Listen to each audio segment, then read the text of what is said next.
Saludos amigos, en sus receptores Consulta Participativa, su programa de los martes a esta hora, donde como siempre trataremos de llevar a usted un programa que resulte beneficioso para el hogar, para la familia, para todos ustedes amigos televidentes. Este segundo programa del año 2017, después de pasar las fiestas, se acabaron las fiestas, ya Santa se fue, está en el Polo Norte, los Reyes también trajeron los regalos a los niños y adultos, hubieron muchos adultos que también recibieron sus regalos de Reyes.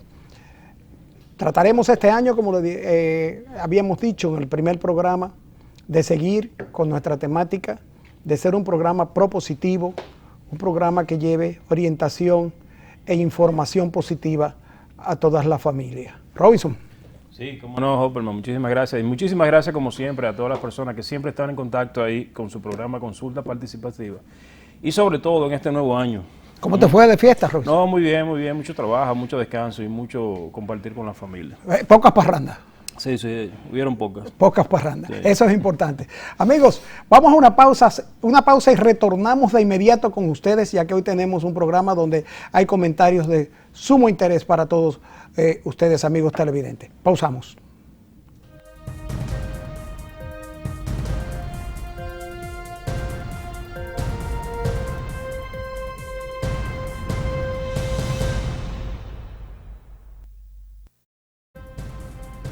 Bien amigos, no hay por qué ocultar la sonrisa.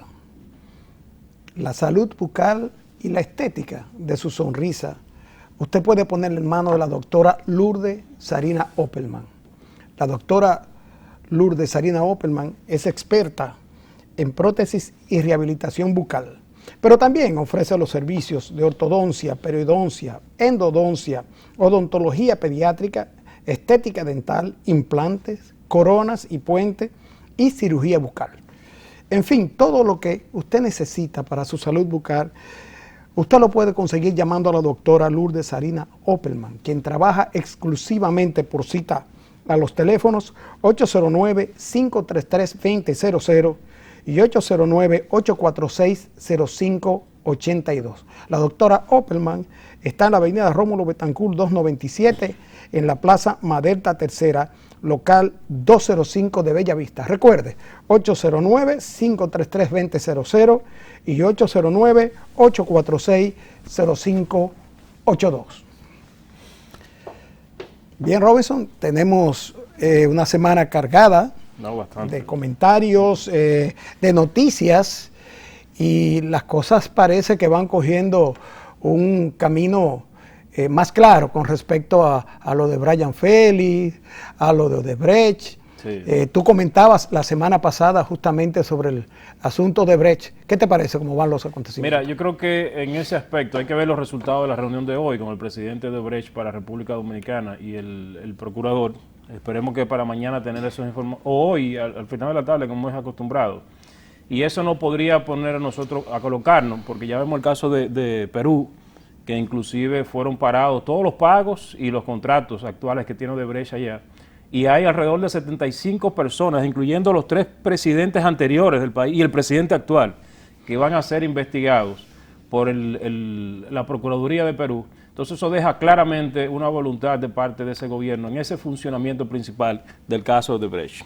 Sí, yo creo que ciertamente, como nos hablábamos, el Procurador General de la República estaba a la expectativa o a la espera de ciertos documentos, de ciertas informaciones procedentes del exterior, y comenzó hoy con el interrogatorio del jefe de Odebrecht en este país. Hay quienes dicen que esta no es la persona que debió haber sido interrogada, sino que debió haber sido al interior encargado de Odebrecht en el país, pero lo que yo entiendo es que se ha dado un paso firme, positivo, donde la procuradora adjunta para asuntos de lavado de activos, la del PETCA, sí, también estuvo en la reunión. Estuvo presente en los interrogatorios. O sea, creo que es positivo y creo que vamos dando un paso al frente. Bueno, yo creo que si el procurador quiere casarse con la gloria, este es el momento idóneo. Tiene la presea prácticamente en las manos. Y estoy seguro que él cuenta con el apoyo del presidente Medina para llegar al fondo con estas investigaciones, y el pueblo está a la espera de que él dé sus primeros resultados post la reunión con la gente de Odebrecht, sobre todo. Yo creo que sí. Robinson y Roberto Ángel, Robertico, aumentó su seguridad después de las declaraciones, enterarse de que él estaba en la lista de posibles secuestrados, de posibles delitos a cometer por la banda de John Percival. Y este señor Félix, sí. A Robertito pues le han aumentado su seguridad para evitar ser secuestrado. Esperemos que no suceda, lógicamente. Pero mira, ahí me gustó mucho las declaraciones que dio hoy el director del DNI sobre ese particular, donde él cita que él no cree que figuras como el caso de Roberto Ángel estuvieran en los planes de Brian Félix y la banda de Percival. Y también ponía en tela de juicio la relación de los puntos donde ellos supuestamente iban a realizar actividades de asalto. Y creo que, dadas esas declaraciones del director del DNI, deja muy mal parado el aspecto en el hecho de que, si más bien es cierto que esa declaración la dio la policía fruto del interrogatorio que le hicieron a Brian Félix, pero también hay que tomar muchas cosas en cuenta, porque si el jefe del DNI dice esto, deja un mal sabor en esas declaraciones. Pero, y se cita realmente como un cierto montaje en el hecho de que Roberto Salcedo, ¿y quién es Robertico Salcedo para ser una persona víctima cuando hay tantas figuras notables en República Dominicana que pueden ser víctimas de un secuestro? Bueno, ciertamente. Y sabemos cómo se maneja ese aspecto de la parámetro. Yo vi las declaraciones del general Pérez, pero la realidad es que los hechos están. O sea, los hechos cometidos están. Y cuando se comete, como yo te decía, Robinson, un desafío a la sociedad, cuando se cometen crímenes, como yo dije aquella vez, al pelo, mírenme, soy yo que estoy aquí, yo soy que estoy cometiendo este hecho criminal a los ojos del público, indudablemente que las autoridades y la sociedad tienen que ponerse ojo avisor. Pudiera ser que sí, que no, pero los hechos están. Fíjate tú que este mismo Brian Félix, él mismo declara que el día 12 de diciembre fue detenido manejando una motocicleta sin papeles en San Cristóbal, y llevado a una dotación policial donde fue interrogado y luego fue remitido con un oficio hacia el DICRIM, según la nota de prensa del Listín Diario. Fue remitido con un oficio el día 13 para fines de investigación y depuración. Y, oh maravilla, de manera mágica, a la dominicana, este señor sale libre, recupera un motor que andaba conduciendo sin ningún tipo de papel, ni del motor, ni licencia, ni cosa que se parezca, y sale en libertad, alegadamente después de haber pagado un soborno de 25,000 pesos. El jefe de la policía ha anunciado que el Departamento de Asuntos Internos de la policía está investigando. Ojo, es muy importante hacer el señalamiento de que eso sucede, ese acto mágico y en cierto modo parece como de un circo. Sucede, Hopperman, cuando a él lo están buscando por todo el país. Y lo mandan justamente a la Dirección de Investigaciones Criminales para ser depurado en función de si tiene alguna ficha, si están buscándolo, si hay alguna orden de arresto.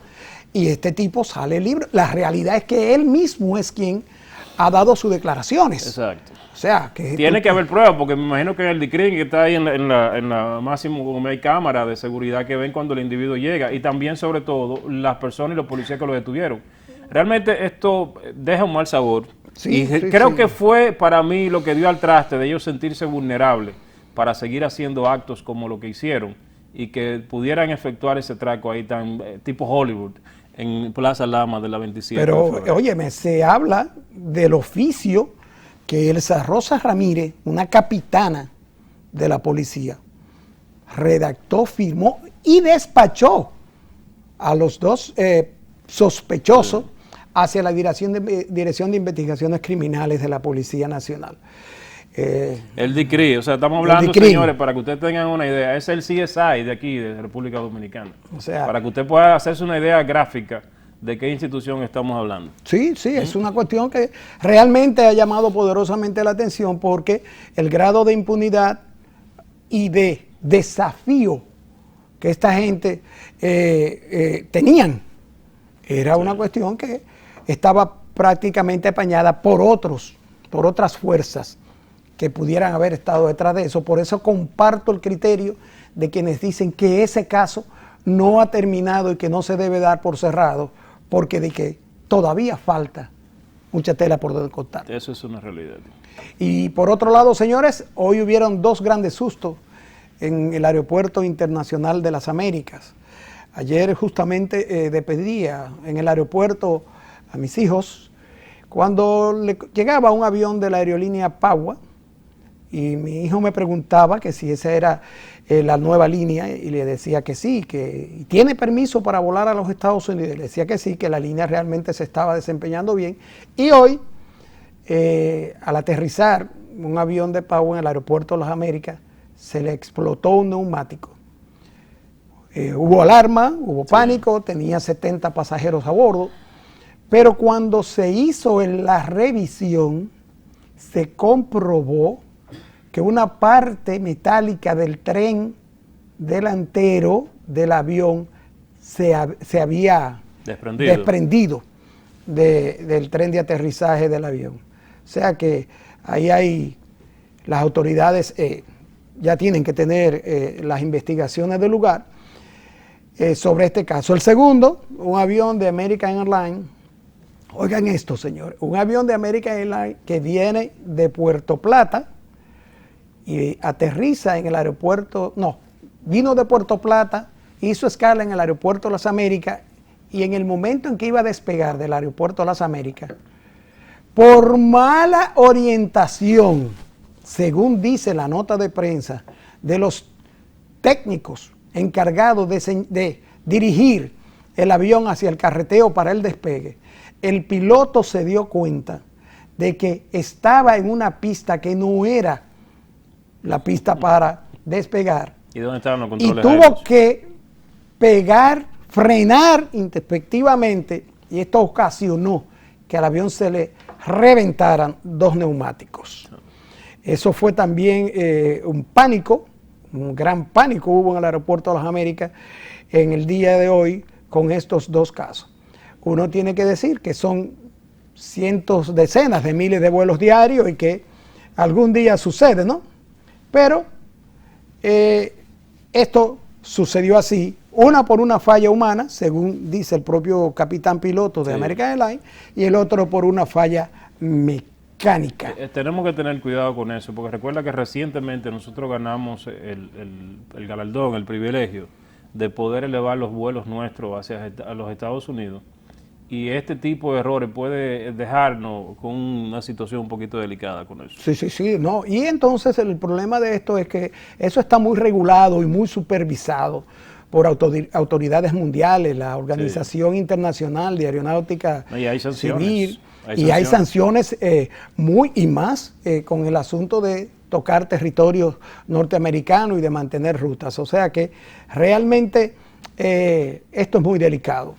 Mira, el comentario mío en ese aspecto, Joven, va sobre el caso del ex rector fallecido, con quien nosotros pudimos, inclusive tú en ese mismo tenor también, compartir con él. Sí, varias veces. Exacto, y tuvimos ese privilegio de conocerle. Sí, ciertamente. Y compartir con él acá en los estudios. Y hoy vemos a Eduardo Montaz, y eso ha dejado realmente la comunidad dominicana muy consternada de que se procede de manera natural a retirar la querella contra el imputado. Y veía en las declaraciones de Eduardo Montaz en la mañana de hoy, que él decía inclusive en el relato que las cosas no sucedieron como se decía al principio, que no fue una bofetada que él le dio al imputado, sino que entre un dime y direte ya parece que había una situación previa. En el caso de Edward con el imputado, y que en ese mismo dime y direte parece que el imputado le estuvo señalando, te señalo a ti para que el público tenga una idea, y que en ese momento parece que le pinchó un ojo y él se molestó bastante, cosa natural porque es un asunto entre dos hombres, y que él lo empujó, que no fue una galleta que le dio. Y que de manera tranquila, la persona que estaba en la actividad se levantaron, agarraron al imputado y él salió caminando hacia el vehículo de Mateo Aquino Fabrillé. Se montaron y él hace unos relatos muy novelescos, por cierto. Pero lo que la gente realmente se queda con el pensar es, ¿qué ha pasado en esa situación de que Edo la agarra de un momento a otro cuando nadie lo esperaba y procede a retirar la querella contra el imputado y deja realmente al Ministerio Público con poca herramienta para poder llevar a juicio el caso particular? Se le ha tildado de muchísimo improperio, de cobarde, de miedoso, de situaciones particulares, pero realmente tú ver, y es lo que dicen, que cuando el que se muere que se fuñe realmente, porque fruto de esas situaciones que Mateo Aquino Fabrillé hoy no está con nosotros, y que esa familia perdió, y el pueblo dominicano sobre todo, una persona importante de muchos aportes a la sociedad dominicana, y que venía de abajo creciendo y forjándose. Sí, Robinson, pero óyame una cosa. Él puede decir lo que quiera. Él puede decir que no vi, que no sé, que yo tenía la cabeza entre las piernas, que yo iba huyendo, que yo estaba asustado, que estaba paniqueado. Él puede decir lo que quiera. Pero el Ministerio Público tiene la obligación de acusar. Es el Ministerio Público a quien le corresponde acusar y aportar los elementos que sustancien estas acusaciones, porque fíjate una cosa, esto es un crimen, esto es un asunto de orden público, esto no es un asunto particular, ni un asunto aislado, ni una violación a una ley, una simple ley. Esto es un asunto donde el Ministerio Público, como representante de la sociedad, tiene la obligación de seguir esto, llevar esto a que este señor pague por su crimen. Un crimen que ha lesionado a la sociedad dominicana, un crimen que ha lesionado a la familia del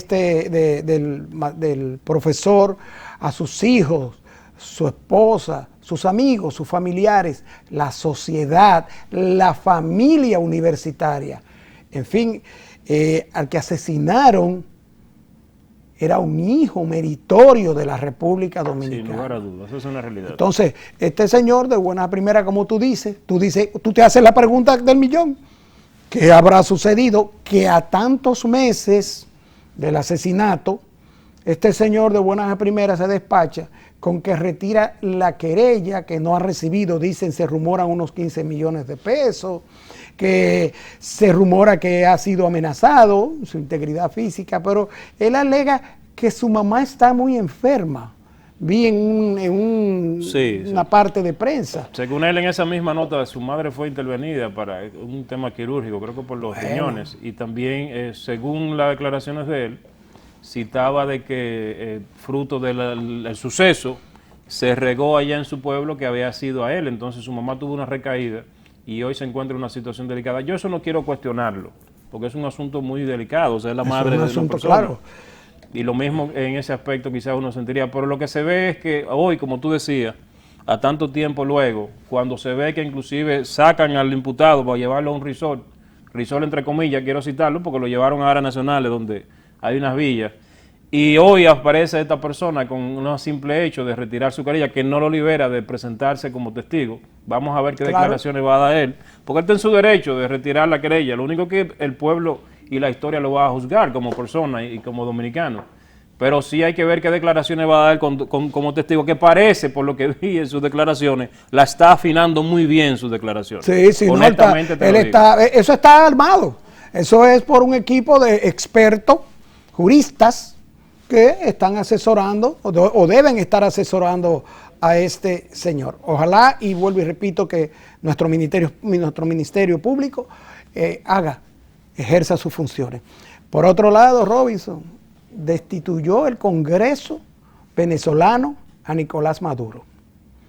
Lo despojó de la presidencia de la República. Esto sabemos que es algo cuasi simbólico a lo interno de Venezuela, sí, porque Nicolás Maduro tiene el poder militar, tiene el poder judicial, el poder judicial, tiene en sus manos los poderes. Pero donde esto le va a traer y le puede traer problemas a Nicolás Maduro es en el aspecto internacional, porque con este despojo de la investidura presidencial, seguro que este señor no va a ser reconocido internacionalmente como primer mandatario de la nación venezolana, lo que le impedirá viajar a países donde posiblemente tiene casos abiertos, como caso de lesa humanidad que tiene abierto.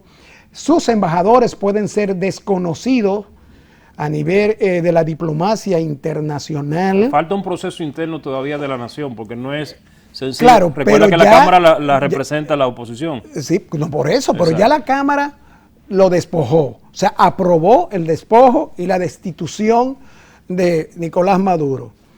¿Qué puede suceder?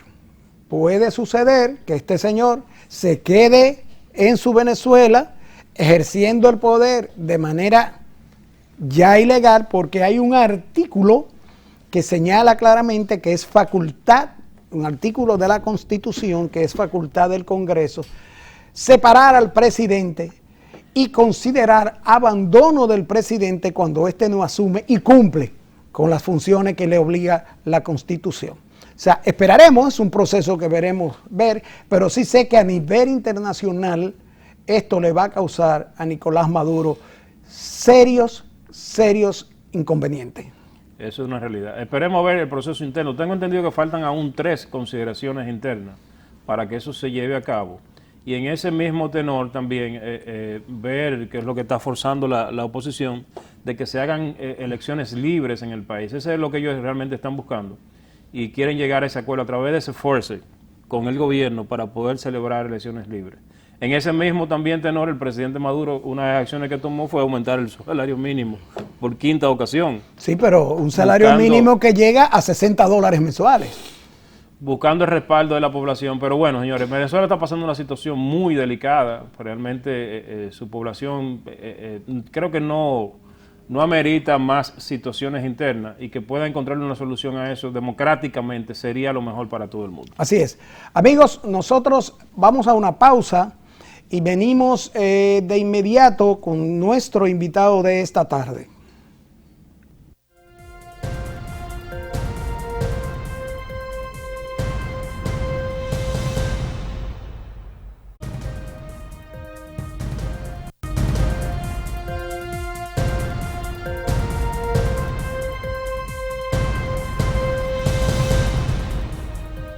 Bien, amigos, recordarles que la doctora Lourdes Sarina Opelman está esperando su llamada para servirle dentro de su especialidad fundamental, que es reconstrucción bucal.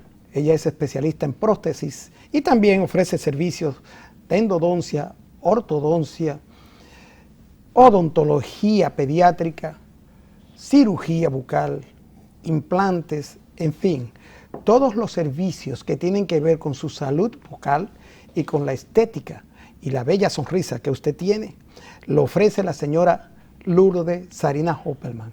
La doctora Opelman trabaja exclusivamente por cita y está en los teléfonos 809-533-2000 y 809-846-0582. Su gabinete está en la avenida Rómulo Betancourt, 297, en la Plaza Maderta Tercera, en el local 205 de Bellavista. Llámese a la doctora Opelman y seguro que su sonrisa será resplandeciente. Bien, amigos, tenemos una invitada que nos llena de satisfacción, porque es una invitada que estuvo con nosotros el año pasado y hablamos de cosas tan importantes, fundamentalmente del programa neurolingüístico.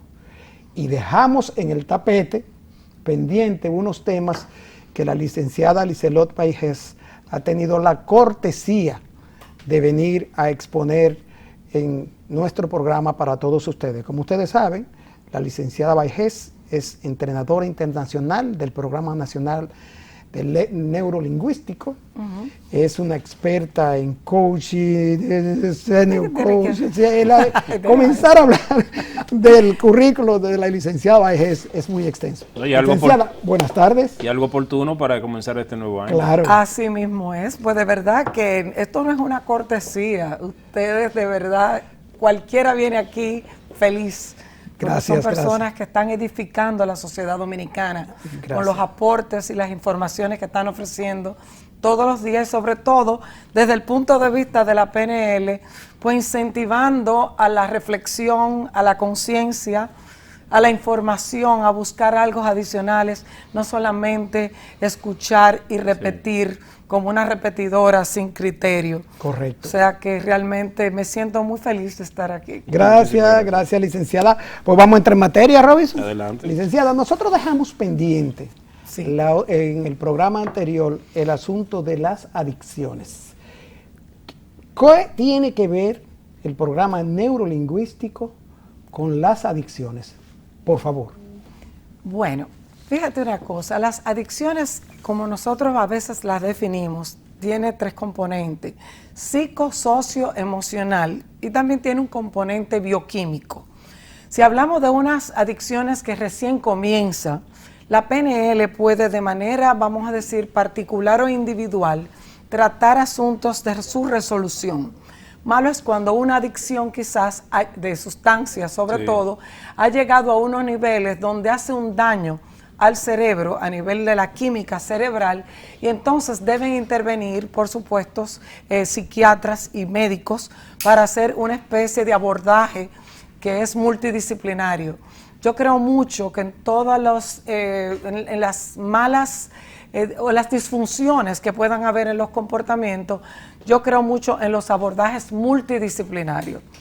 ¿Por qué? Yo me voy a poner un ejemplo muy sencillo. Cuando tú vas a Estados Unidos o vayas aquí, ya está pasando igual, tú tienes un médico que te diagnostica, pero de repente ese médico que te diagnostica no es que te va a operar, el que te opera es un cirujano especializado.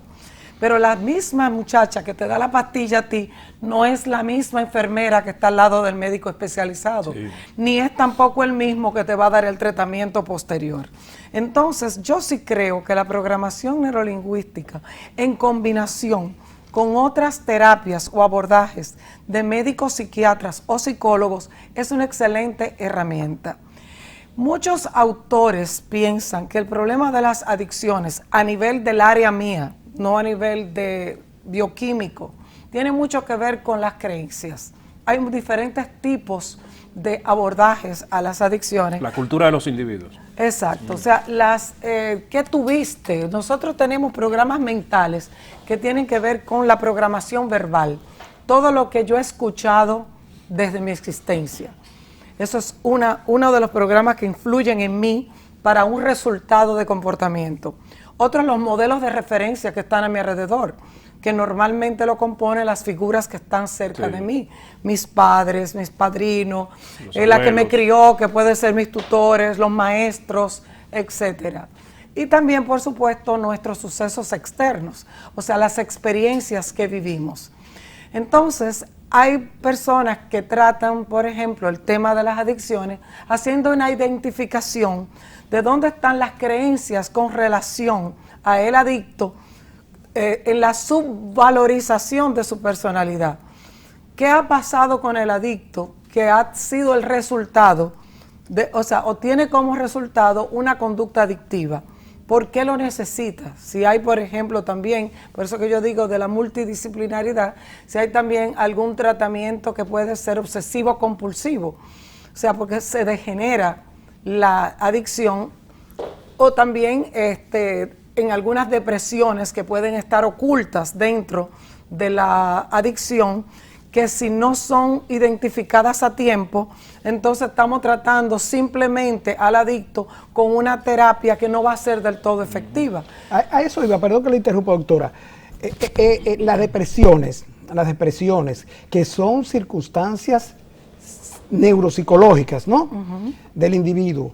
La fe, las creencias ya en el dogma religioso y la formación hogareña ¿Tiene todo esto que ver el PNL con el desarrollo del individuo a nivel de la sociedad y puede esto conducirlo hacia esa situación de adicción, vamos a suponer, a neurotrópicos? Claro, vamos a suponer, o sea, psicotrópicos, toda perdón. creencia, la fe religiosa es una creencia, es yo confiar en lo que yo no veo.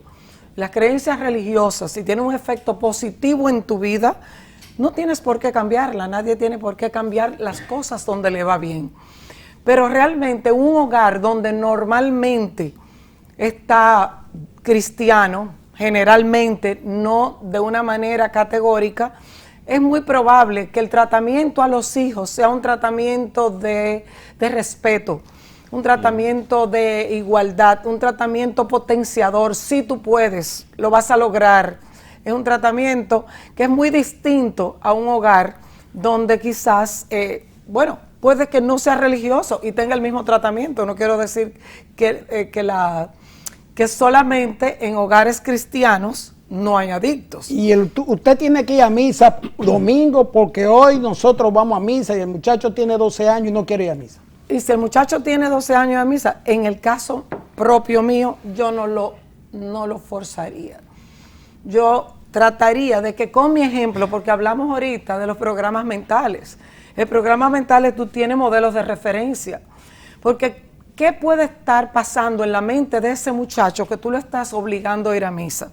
Pudiera ser que dentro de su criterio en esa iglesia, él esté viendo modelos que no son del todo éticos, que no son del todo honestos y estén en la iglesia comulgando. Entonces, para él, la misa deja de tener significado que el padre le quiere proponer. Es una celebración a la Eucaristía, una celebración, ese sacrificio cristiano de Dios con su cuerpo y sangre. Sin embargo, el muchacho lo va a ver como una obligación donde van una serie de hipócritas, estoy hablando en sentido figurativo, sí. Una serie de hipócritas. Si el muchacho percibe eso, definitivamente no va a querer ir. Por eso es importante mucho el diálogo con los hijos. Porque una cosa es, como dice el refrán, lo que piensa el burro y otra quien lo aparea. Son dos cosas muy diferentes. ¿Cómo percibe mi hijo la misma cosa? Hay una anécdota muy famosa que decía que hay un criminal preso y tiene 2 hijos. El que lo hace bien, o sea, pero ¿cómo es posible que tú, siendo hijo de un criminal, exacto, tú tengas ese desarrollo tan bueno? Entonces les decía, bueno, es que viniendo de un padre como el que tengo, tenía que haberlo hecho así. Para ejemplarizar. Y el otro que decía, no es posible, ¿cómo es posible que tú, teniendo un padre en la cárcel, tú tuvieras ese comportamiento criminal también? Tú no estás viendo el castigo que le está pagando. Exacto, pero que yo, teniendo un padre así, tú no podías esperar otra cosa. Es el modelo que ve y observa. O sea, fíjate, en una pregunta que tú me hiciste en el programa anterior, tiene mucho que ver con esto a veces, de cómo hasta en la crianza unos se alejan y otros se acercan a objetivos.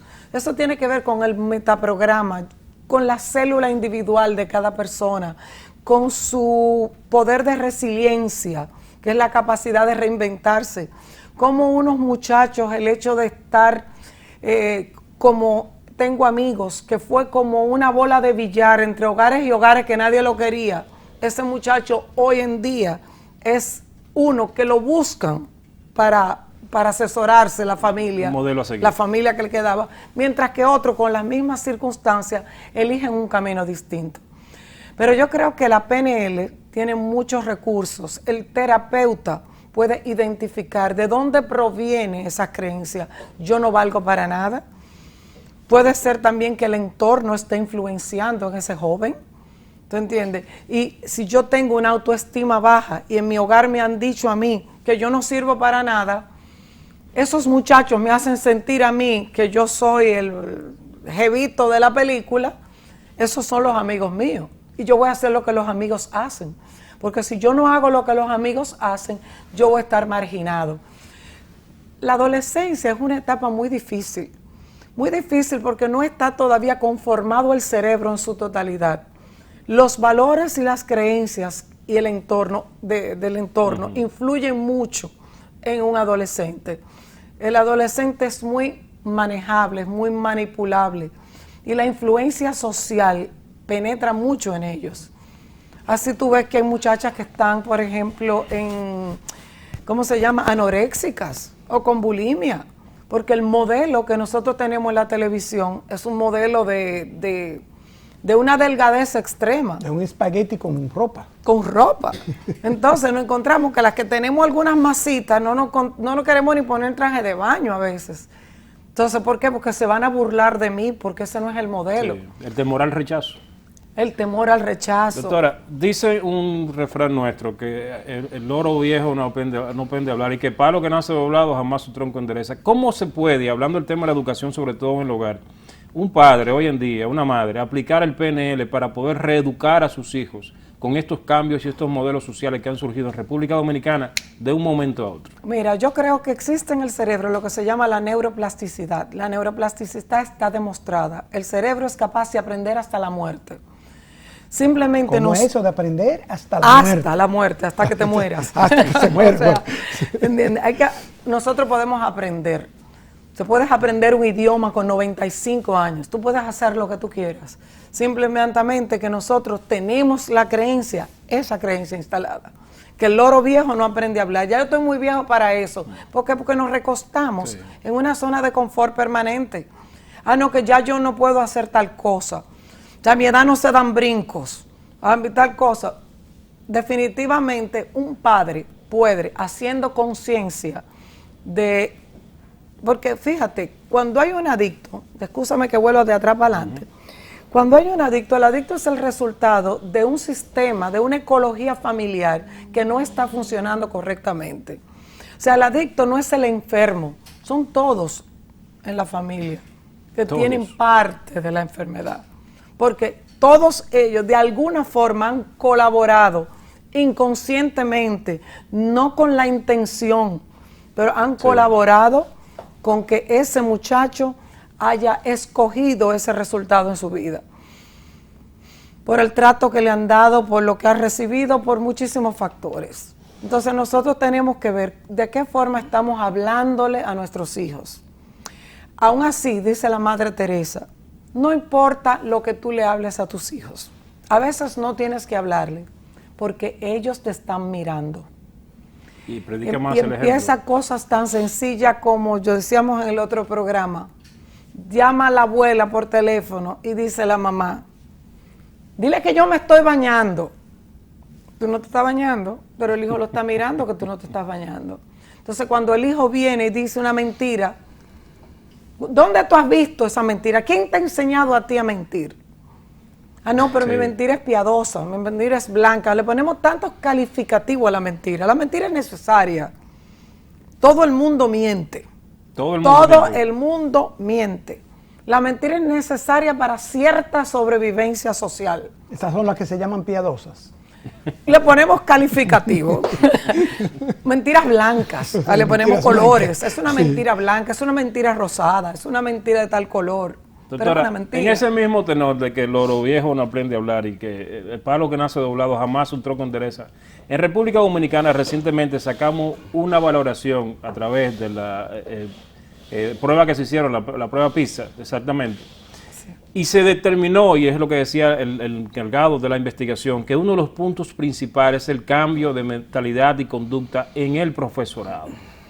¿Cómo nosotros podemos, desde su punto de vista y la experiencia que usted ha tenido, hacer un cambio en la educación, que vamos en ese aspecto, ¿verdad? Se han visto muchísimos puntos positivos, pero ¿cómo nosotros podemos hacer cambio en el magisterio, en los profesores, para que eso entonces se puntee, se multiplique en los docentes? Mira, yo creo que tiene que haber una voluntad política para eso.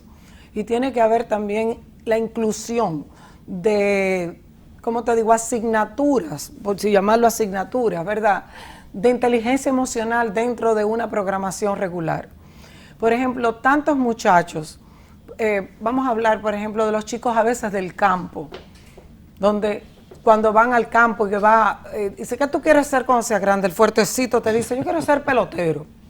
¿Por qué? Porque es el que ve millonarios ricos con la jipeta que llegó y entró.